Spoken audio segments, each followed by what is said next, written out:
Hi hello friends, Shobha's recipe ಕನ್ನಡಕ್ಕೆ ಸ್ವಾಗತ. ಇವತ್ತಿನ ರೆಸಿಪಿ ಬೆಲ್ಲದ ಚಹಾ ಹೇಗೆ ಮಾಡೋದು ನೋಡೋಣ ಬನ್ನಿ. ಈ ಒಂದು ವಾಟಿ ನೀರು ಹಾಕ್ಕೊಳ್ಳಿ, ಅದಕ್ಕೆ ಸ್ವಲ್ಪ ಬೆಲ್ಲ ಹಾಕ್ಕೊಳ್ಳಿ. ಬೆಲ್ಲ ಚೆನ್ನಾಗಿ ಕರಗಬೇಕು ನೀರಿನಲ್ಲಿ. ನೋಡಿ, ಒಂದು ಸ್ಪೂನ್ ಸಹಾಯದಿಂದ ಚೆನ್ನಾಗಿ ಬೆಲ್ಲನ ಕರಗಿಸಿ, ಚೆನ್ನಾಗಿ ಕರಗಿ ಕುದಿಬೇಕು ಅದೆಲ್ಲ. ನೋಡಿ, ಈ ರೀತಿ ಚೆನ್ನಾಗಿ ಬೆಲ್ಲನ ಸ್ಪೂನ್ಲೆ ಚೆನ್ನಾಗಿ ಕರಗಿ ಕುದಿಬೇಕು. ಈ ಬೆಲ್ಲದ ಚಹಾ ತುಂಬಾ ಆರೋಗ್ಯಕ್ಕೆ ಒಳ್ಳೆಯದು. ನೋಡಿ, ಈ ರೀತಿ ಬೆಲ್ಲ ಎಲ್ಲ ಕರಗಿದೆ. ನೋಡಿ, ಪೂರ್ಣವಾಗಿ ಬೆಲ್ಲ ಕರಗ್ತು. ನೋಡಿ, ಈ ರೀತಿ ಕುದಿಬೇಕು. ಚೆನ್ನಾಗಿ ಬೆಲ್ಲ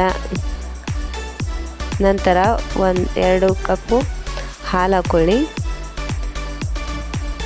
ನಂತರ ಅದಕ್ಕೆ ಬೇಕಷ್ಟು ಚಹಾ ಪುಡಿ ಹಾಕ್ಕೊಳ್ಳಿ. ನಂತರ ಏಲಕ್ಕಿ, ಶುಂಠಿ ಹಾಕ್ಕೊಳ್ಳಿ.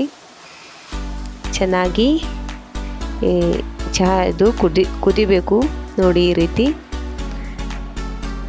ಚೆನ್ನಾಗಿ ಹಾಲನ್ನು ಕುದಿಸ್ಕೊಳ್ಳಿ. ಚಾಪತ್ತಿ, ಏಲಕ್ಕಿ, ಶುಂಠಿ ಎಲ್ಲ ಚೆನ್ನಾಗಿ ಕುದ್ದರೆ ಚೆನ್ನಾಗಿ ಫ್ಲೇವರ್ ಬರುತ್ತೆ. ನೋಡಿ, ಈ ರೀತಿ ಚೆನ್ನಾಗಿ ಕುದಿಸ್ಕೊಳ್ಳಿ.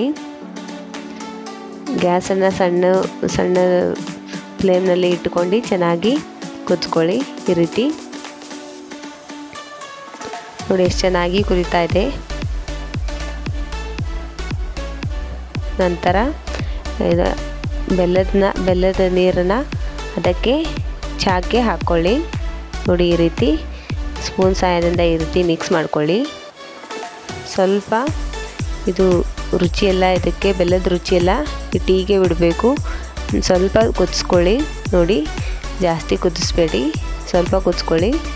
ನೋಡಿ, ಈ ರೀತಿ ಬೆಲ್ಲದ ಚಹಾ ಈಗ ರೆಡಿಯಾಗಿದೆ. ನೋಡಿ, ನಂತರ ಸರ್ವ್ ಮಾಡಿ. ನೋಡಿ, ಕಪ್ಗೆ ಸರ್ವ್ ಮಾಡಿ. ಬೆಲ್ಲದ ಚಹಾ ಸವಿಯಲು ಸಿದ್ಧ. ಪ್ಲೀಸ್ ನಮ್ಮ ಚಾನಲ್ನ ಲೈಕ್ ಮಾಡಿ, ಶೇರ್ ಮಾಡಿ, ಸಬ್ಸ್ಕ್ರೈಬ್ ಮಾಡಿ.